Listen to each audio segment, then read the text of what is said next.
Hey guys, welcome back to my channel, Rolling on a Budget.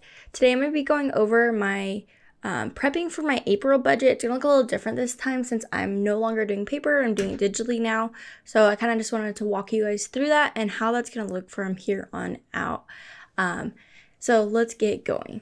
So I have opened up like a generic copy of my monthly budget, and then all you have to do is make a copy of this and then kind of fill it in for the month.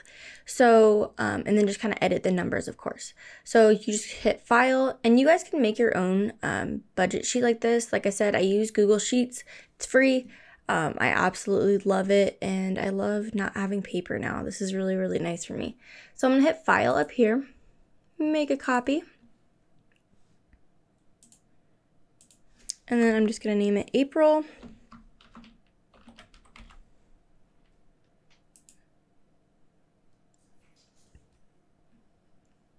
And then we're just gonna go and tweak everything in here. So I'm just gonna fill in things.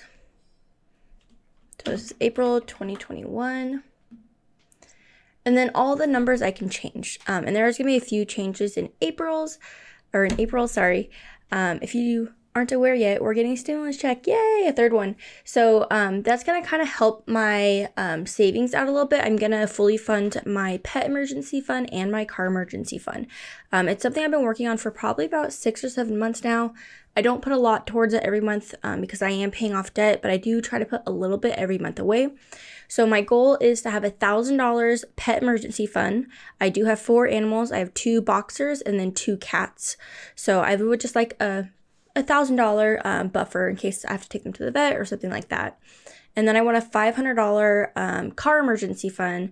You know, if something breaks, I need to go take it in, stuff like that. And that's for emergencies. I do have a car maintenance fund that I put money in every month, but that's for like oil changes and stuff. Emergencies, like emergencies.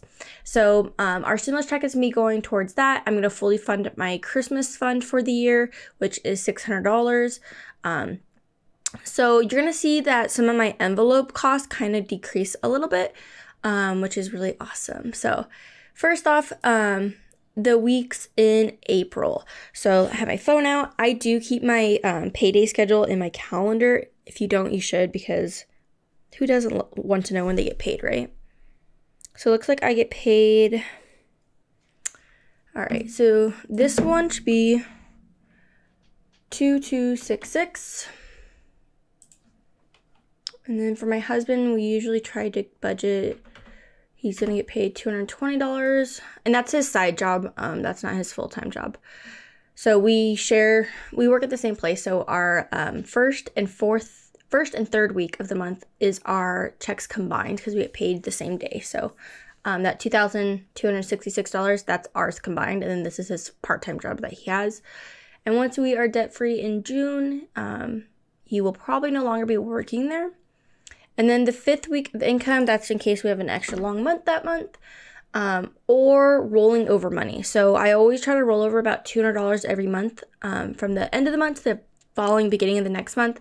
The reason why is sometimes you don't get paid until like that Friday. Well, you have to cover costs from the 1st to the 4th or whatever. So that kind of covers like my first 2 bills of the month. So I always try to roll over a couple $100. So you'll see that in there. So, but I'm just going to budget now for just those 4 weeks of pay.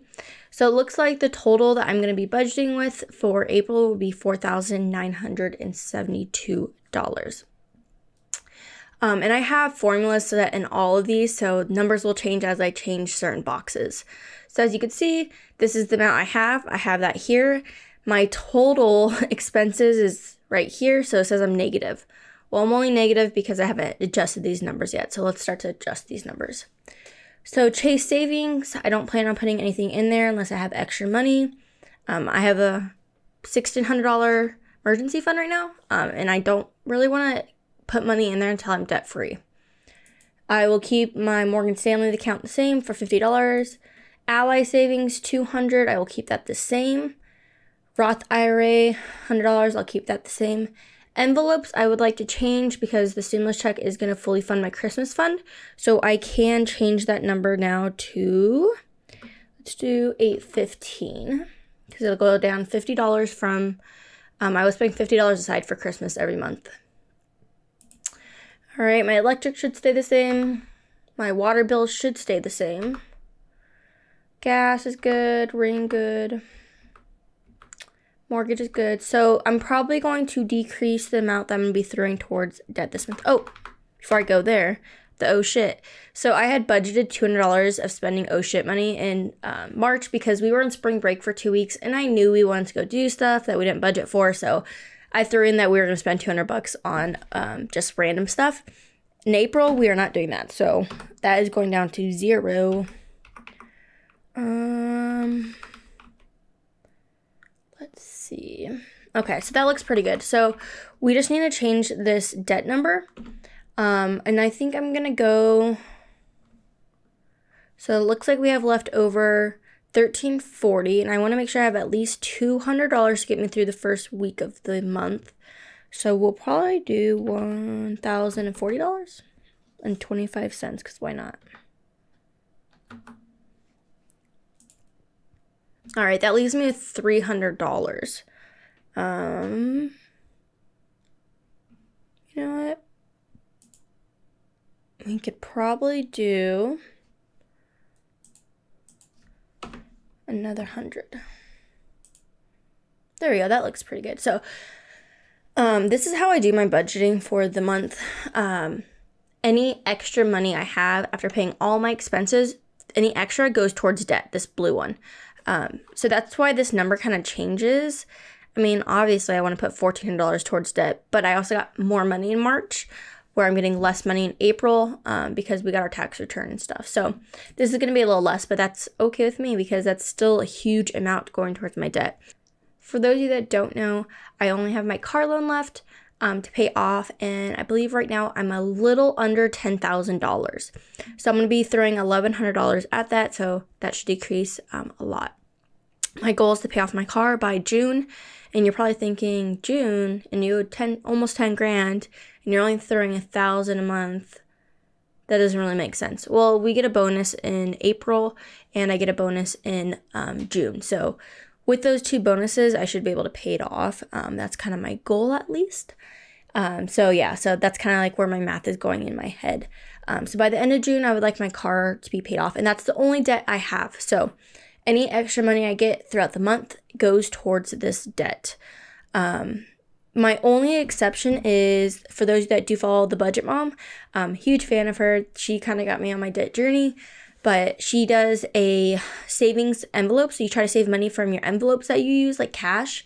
I do that, and I try to save as much money as possible for my envelope. So say I budget $200 for groceries, maybe I'll try to pull out $20 from that. Maybe I budget $30 from households. Maybe I'll try to pull out $10 from that. So I try to keep cash that I don't have to spend.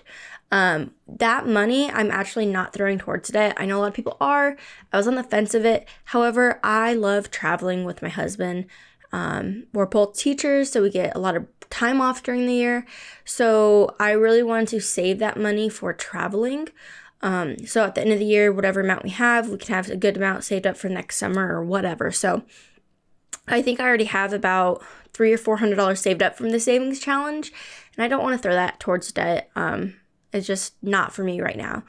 Plus, this year's been a crazy year, and I just want to make sure I'm keeping as much as possible while still paying down debt, because, you just never know anymore what's going to happen. You lose a job, family emergencies, and it's just kind of nice to have some extra cash on hand for things if need be.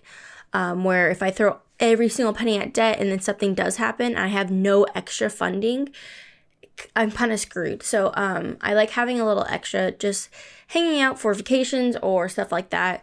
When we started our debt-free journey, we wanted to make sure that we were going to pay off our debt fast, but still be able to live, and have fun with life, because you just never know. Tomorrow's not guaranteed and stuff. So it's just nice having some money to go on vacations. Like in June's our last month to pay off debt, but I'm already planning to go to Vegas. And I already have money kind of set aside for that, so it's not affecting my debt-free journey. But I think it is important to make those little things, so that way, it makes it a little bit more fun and more rewarding. Could I pay off my car probably sooner if I didn't travel and do all that stuff? Yeah, but 2020 sucked and 2021 hasn't been that much better, so why not have a little fun while you can, right? So that's kind of like how I do my monthly spreadsheet. I think all these other bills will stay the same. My car insurance did go down. It was $128 a month, and now it's $103 a month. The reason why is I got a ticket about 5 years ago, and I took a class to get it off my record, right? And then I got a ticket within 6 months of that. So I had to actually like pay the ticket, and it went on my insurance. So my insurance, I've been paying an extra $25 for the past 5 years, so now I get to save some money, so I'm really happy that went down. But life insurance is the same, home appliance insurance same, Derby, Hulu, The Joint, Chewy. I did increase Chewy to $200 a month for my dogs. The one had a food allergy, so now we have him on a really expensive food, and he loves it, which I'm really glad, and he's feeling a lot better now, which is awesome. But it is a little bit more expensive, so I did up our budget from, I think I had 120 or 100 something, so now I'm at 200 now, which I think should be plenty for him. April, we're not really traveling anywhere, so I think 120 for gas will be fine. If that seems low, I don't know. We share a car and we work at the same place. We both work at a high school together, so we carpool every day together. So the $120 is perfectly fine for us. Sometimes we don't even get close to it. Sometimes we go a little over if we do a weekend trip or something, but that's pretty much it. And I think this looks pretty good for me. I'm pretty happy with this amount throwing towards my car loan and then still having $200 left. Now, the way I set this up is this is what I'm budgeting. So I'm budgeting that this is what it's going to be. However, when I actually get paid, I put my amount here. So maybe I get paid really, I don't know, maybe I get paid $2,244. Okay, well, that went down a little bit, right? So maybe this paycheck, though, I get a little bit more, and I get $250, and so on. Well, when I go during the month through April, as these bills come out of my my account, I will put it here. So as this bill comes out, I'll put it, oh, that was $50. Oh, that was $200. But, oops, I accidentally spent a little bit more, so then I need to put $840 here, or $850 there. And so all these numbers, as I type it in, will change things throughout this spreadsheet for me. So as you can see, my envelopes, I spent $850. If you look right here, I budgeted $815, but I spent $850 while I'm negative $35. And then as I get income too, this will change to the difference of what my income was and stuff like that. But that's kind of how I do it. I recommend you build something like this. It's super, super helpful. And like I said, it's just nice to be able to pull out my phone and have everything I need right there. So if I go get gas and it's $20, I can pull this up on my phone and just go and type in $20 QT or whatever. So super helpful. But if you liked this video, go ahead and give it a thumbs up. And then tell me in the comment if you're enjoying the digital kind of budgeting or if you're still like a pen to pencil kind of person. Like I said, this is my first full month of doing just pure online, doing it digitally, where I was doing paper. So I'm really excited about this. I love looking over on here and seeing every month here, because I can go back to January or February and click on this and I can see everything. Okay, so this is my February one, and all the reds mean I went over. So I spent a little bit more on my gas bill because it was winter and you pay more during the winter. I spent $51 on TurboTax in my OSHA account.